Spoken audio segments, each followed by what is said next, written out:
talking today with my old friend, Ron Wallace. And I've known Ron since probably 1993, the old Hamstein music days for me. And Ron is, he's not only one of my favorite singers in town, anywhere, but he's also a wonderful, wonderful human being. And I've valued Ron's friendship and being able to work with him through the years. So, Ron, how in the heck are you this morning? Wow.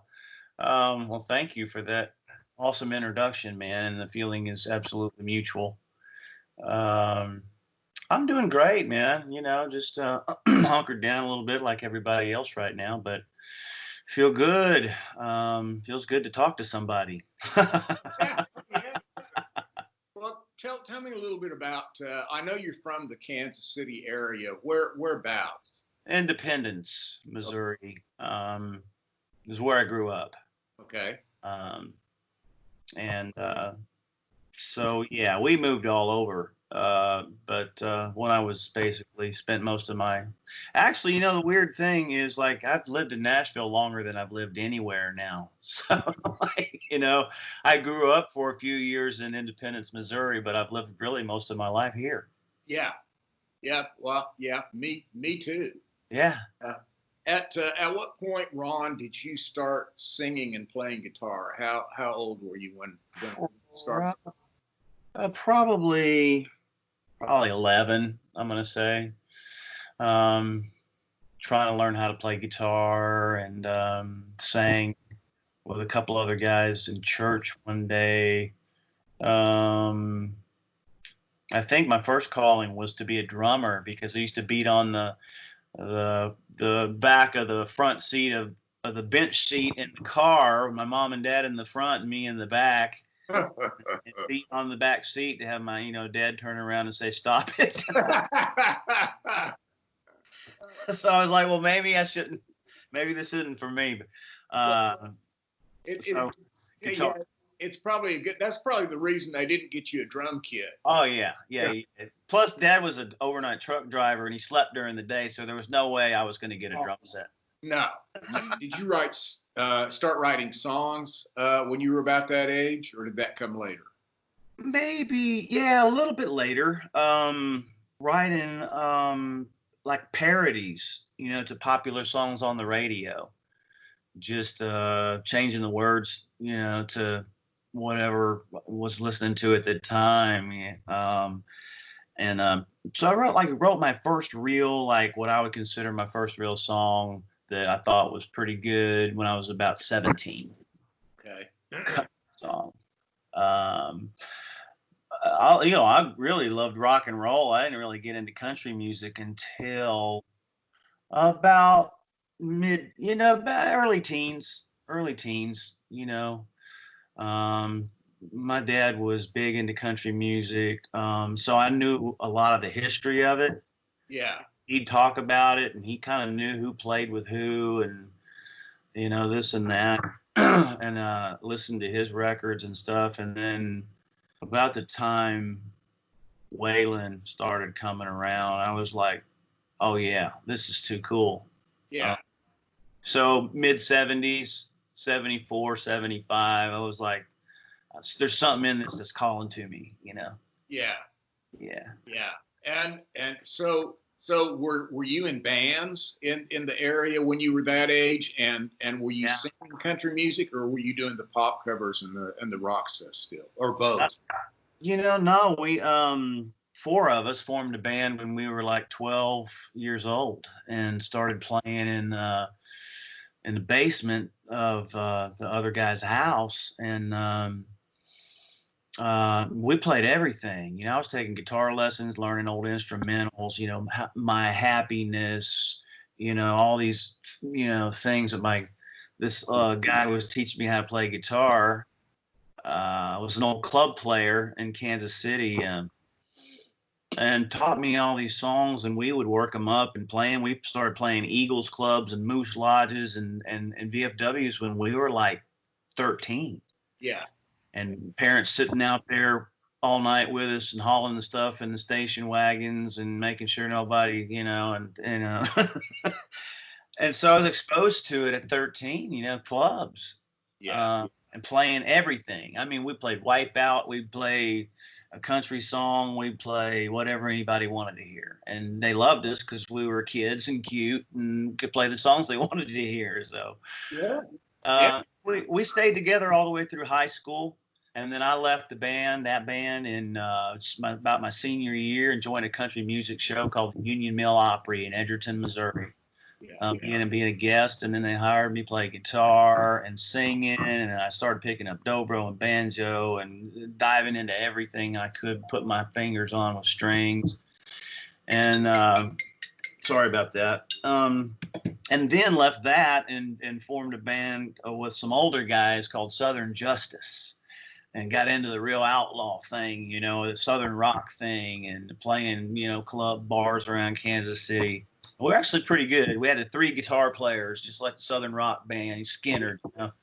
Yeah. And I was like 18, 19, and everybody else was twice my age. And it was, I got a quick education and all that stuff. And then when I turned 19, I left there, joined the Air Force for 4 years.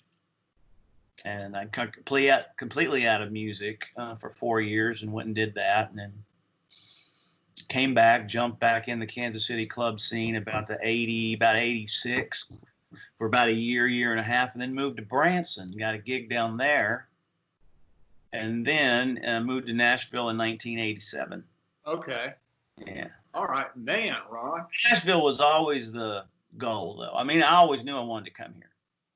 Well, so when you came to Nashville, how did you break into? I'm assuming you came to be a singer.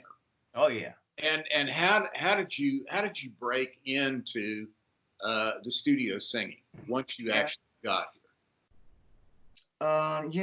Actually, it was relatively soon, like very soon. I answered an ad in the newspaper, and there was a publishing company looking for talent. And I was like, well, got nothing to lose. I've been living here a couple of months or whatever. Went down there and ended up, hanging out at the place, playing on my songs. They liked them, let me hang around. That's where I started meeting a lot of the session players that I still know today. Yeah. Just breaking in, singing, doing demos, playing demos. So I got to start singing, getting paid $10 for a song. And when the guy would pay me.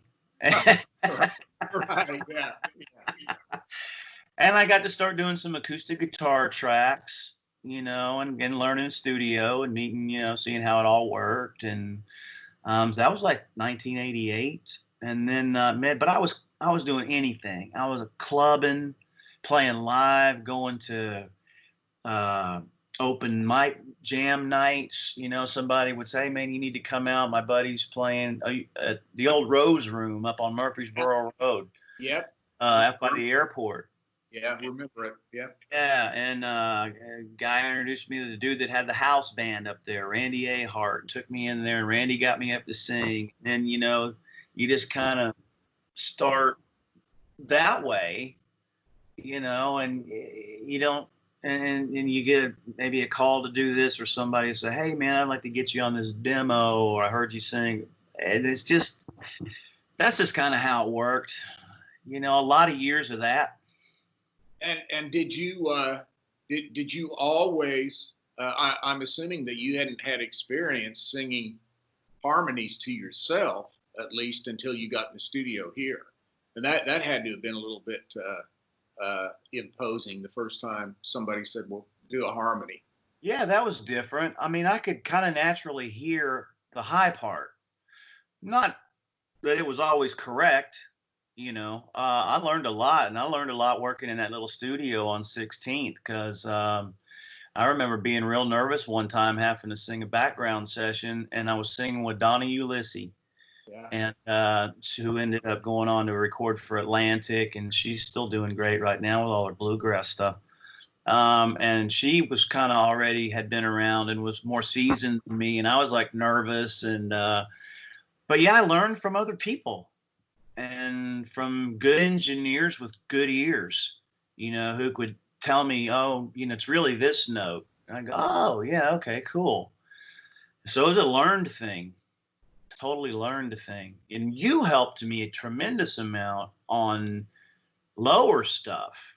That was a thing. I wouldn't always hear the intervals the way they really. I'd hear different things, and you walked me through a lot of those when we were doing pounding out those demos at Hamstein. Yeah. So yeah, you showed me a lot about that too. I was pretty far along at that point, but I still had a lot to learn. You certainly were, because it always went quick with you. Now, you at some point after you got here played guitar and did background vocals with Tim McGraw, and that was when he was fairly early, just getting started. Yeah, I got introduced to Tim through Randy Davis, who was playing drums with him. Tim was new to town. Randy was like, hey, you want to come out? And he's got some live gigs, and putting a band together to go out and do these gigs. And I said, sure, because everybody's looking for work. And so went out. Yeah, we had the van, the trailer, U-Haul. We'd go out and go out. It was all road stuff. Yeah. And man, we'd slug it out, man, 5, 6 nights a week at a club for a couple of weeks, and then come back home. And at that point, Tim McGraw was Tug McGraw's son. Yeah. I mean that was how he was known. Yeah. And so anyway, then doing that off and on, and then he ended up getting signed. I ended up being in a video, the first video, a song called "Welcome to the Club" off his very first album. I was getting more and more work in town. We married a young baby, year-old, and they're getting ready to launch him out on the road with a big tour with Joe Diffie, and he hadn't had a hit yet. And I was like, I had to make a decision. I loved doing it. I loved Tim, man. I would sing harmonies with him. I was playing lead guitar. I'd go out, and front the band and do the whole first set in these clubs. And then Tim would come up and do his thing. So it was fun, man. But I couldn't see me going on the road at that point. Yeah. And, I was getting, more work in town. And I came here to do my thing.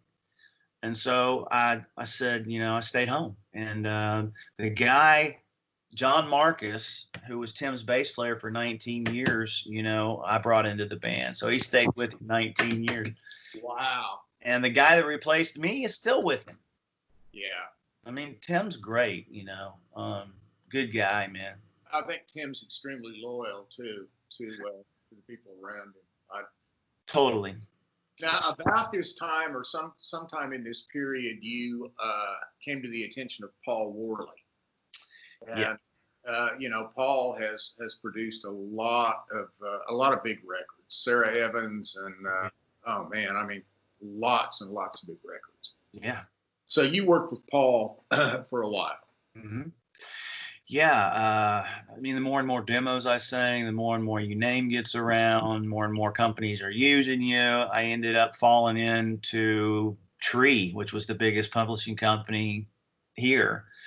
And they had like dozens and dozens of staff writers. And so I ended up, getting in there really entrenched. And then at the time, Jim Shear was producing a lot of those demos for Dirt Lanier and Kim Williams. And Jim took a liking to me, introduced me to Paul, who was then head of Tree Productions. And they brought me in, signed me. We kind of started trying to figure out what to do next then. I worked with Paul, and he ended up taking me over to Sony Columbia when he got that job and signing me to a deal over there. One thing leads to another, leads to another, leads to another. That's just kind of how the town works, So you actually did record some sides for Sony, the record label. I did a whole record, like 12, 13 songs. The album was never actually officially released. We'll release 2 singles off of it. Radio visits all over the country, the whole bit. Video. And yeah, so did that. And that, didn't spawn a hit. Things got a little strange, maybe, and things didn't work out at the label, and I ended up leaving there. Yeah. Well, you probably one of the biggest songs, one of my favorites that you've written is a song called "Cry Like Memphis." Oh, thank you. And I love that song. In fact, we had a guy here 3 or 4 years ago that recorded it. Oh, nice. Yeah, it was great. Of course, he didn't sing it like you did, but it was great. And that was recorded by Tamara Walker. It's been recorded by a bunch of people. She was the first one to do it. Don Cook and Chris Waters cut that song on her, but she was an artist on Curb back in the, mid-late 90s, 96, I'm guessing, something like that. It has since been recorded by a bunch of people. I mean, I can't tell you how many demos I've heard of it from people, putting it on their package they're shopping or seeing it live. I've got videos of people singing it live all over the place. It's been on a video. Diamond Joe Esposito, they called him Diamond Joe, one of Elvis's best friends since the Army days, traveled with him up until the end, put out a DVD a few years ago, and it was in there, and it's been around a lot. Still looking for the right home, though, man. It's like a lot of people have sung it very well. It just hadn't found its place yet, but I think it will one day. Well, hopefully, because it's a great song, man. It's a great song, and I loved your version of it.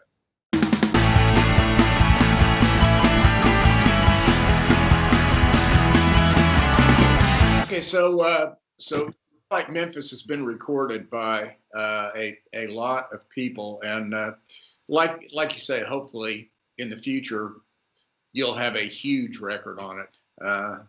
I mean, it's not like Elvis has been forgotten or anything. So no. Now, some of the demos that you have sung on are amazing. If you're going through hell, what kind of gone? Daddy's money, be my baby tonight. Third rock from the sun, which I was there to witness. Yeah. Wink, Tom Spyro's song, huge. It was song of the year, I think. BMI in 97 or something. I think 96. I'm not sure. I mean, it's amazing. Time marches on. Yeah. Only Hunter. It's phenomenal. Do you have any idea how many of those things that you've sung over the years? Have you kept track of it at all? Just how many total? Yeah. I'm curious. It's got. Tim Buppert and I have talked about it, and all you can do is really just kind of average, like, your busiest year, how many songs do you think you were doing a week, and times that by, and take a guesstimate. I mean, overall, I know 10,000. Yeah. Probably more. Yeah. Probably more. That's a lot of songs. Oh, it's a lot of songs, and I know there was a time there when you were singing 5 or 6 days a week, and you were singing 5, 6, 7 songs a day. Oh yeah. I mean, it was 23 songs a week. Yeah. Yeah. Yeah. Wow. All right. Well, tell me a little bit about the Don Williams background vocals. Oh, that was really cool. Got a call from Doug Johnson to do it. He was producing Don on Giant, I think it was back then, and I got to go in there and with Kim Parent.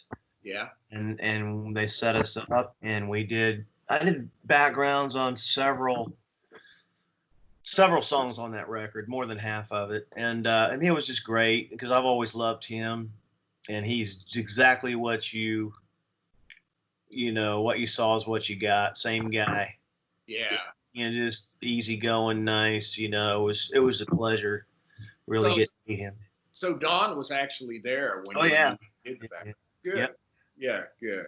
Yeah, I got to do a background on a Waylon song, and I was like so excited because, man, I'm gonna go in the studio and meet Waylon Jennings, man. I'm gonna sing on his song. And I got there and he wasn't there. And me and the producer and the engineer, and we did it. It was on a album called Hotter Than Asphalt. It was a NASCAR tribute.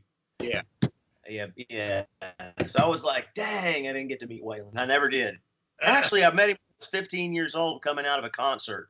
We waited for him, and somebody took us around and said he'll be coming out this door, and we waited and waited and waited and waited. He came out on his way to the bus, and I got to actually see him walk by me, and I was like, that was cool. It was cool. Oh, I'm sure that it was. Yeah. Betty, you also sang with Faith Hill sang backgrounds on her #1 single, "Take Me As I Am." Yeah. That came about through Karen Staley, who co-wrote the song. Okay. Karen, I sang backgrounds on her demo. So we're there doing some stuff for her one day, and she said, "Hey, will you help me with backgrounds on this demo before you leave?" And I was like, "Yeah, sure." And next thing I know, the song was getting cut by a new artist named Faith Hill. It was her first album. And I got a call from Karen, and they said, Scott Hendricks wants the same people who sang the backgrounds on the demo. He said he just liked the way it sounded, and so she said, "Hey, buddy, you up for it?" And I was like, "Well, heck yeah, man." It was my first scale background for a major record, And I was like, heck yeah, I'm up for it. So we went and did that and sang on that one song, and I got a platinum record for it hanging on the wall. Man. Yeah, man. Well, it was #1. It was her first #1. It was a big record. Yeah, huge. I remember it well. Yeah, it was really big. Yeah. Tell me a little bit about the band that you and Tim Buppert are in, Vinyl Radio. Oh yeah, that's a fun thing. So Tim and we've known each other for years, and everybody in the band, Ronnie Kimball, Chip Martin, we're just all buddies, and have a lot of respect for each other, and playing ability and singing ability, and just kind of started tossing it around as an idea. Would you guys want to get together and play some songs we grew up on, and we have similar tastes in music, but very different. As to what part of the country you were in, I guess what you heard, what you didn't hear, what you gravitated to creatively. So it actually works. It's a good mix. But yeah, man, we started this little band. We call it Vinyl Radio, and we started playing around town, and it's kind of turned into a cool thing. We've been together about 8 years now, and we travel some, and just got voted. Was a huge surprise to get voted best local band in Nashville by the Nashville Scene Readers poll last year in October. And we're like, we're just having some fun, and people come, and we play anything from really literally A to Z, America to Led Zeppelin, and all points in between, and we just have fun doing it. We sing together and do harmonies in Crosby, Stills and Nash and Eagles and all that kind of stuff, and it's a ton of fun, Yeah, if any of you writers are in town, recording with us, you need to be sure and check and see if Vinyl Radio is playing anywhere. You need to go see them, because I've seen you guys at 3rd and Lindsley and the old 12th and Porter. Yeah. And they're great. Yeah, thank you. It's just a fun evening of hearing the old songs and kind of a new twist on them, but yet they're not twisted so far that they're not actually sound like. So I mean, they sound like the hits. Yeah. So what are you looking to do in the future, Ron? enjoy life. Like, you know, I want to do what makes me happy. I want to sing if it makes me happy and write songs. Right now, I'm really diving into a new project. I'm writing songs for. Um, Everything is a solo right now. I really haven't been co-writing in quite a while. I did so much of that I kind of got. I kind of wanted to get kind of back to just doing it by myself again. So I'm working on new stuff constantly, constantly writing down, ideas, melodies, still get called to do some cool projects, man, a lot of them. And so I'm kind of like in one of the coolest places I've ever been in. I don't want to be as busy as I was back then because I'm not a young man anymore. I'm not 20, 30 years old. And the thought of going back and living that again, man, and looking at those old schedules and those old date books, I'm like, how the heck did I do that, man? It's scary. It's yeah, scary.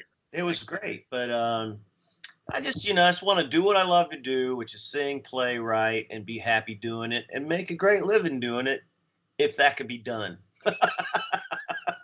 Give us your website where people can go and listen to your music and. Yeah, you can go to it's ronwallaceofficial.com. ronwallaceofficial.com. Yeah, there's there's a project on there that I did a few years ago. I got to be honest with you, I'm really bad at updating things. My wife is always on my rear end about it, posting things and putting new things up there. I'm the worst. But yeah, you can find me there. You can find me on Facebook. I have a music page. It's just called Ron Wallace Musician, I think. That'll get you there. Called it that to distinguish it from my personal page, which is just Ron Wallace. Okay. There, and that's pretty much it. Yeah. Cool, man. Well, we're running out of time, Ron. This has been great getting to sit and visit with you. I miss seeing you, and hopefully in the next couple of weeks, things will come together where where you can be back over here and I can see you again and I can give you a big hug. Yeah, man. Look forward to it myself, man. It's always a pleasure, man. Love you. Thanks for tuning in. Love you too, Ron. Thanks, man. All right, buddy. Take care. Yeah, you too. Bye now.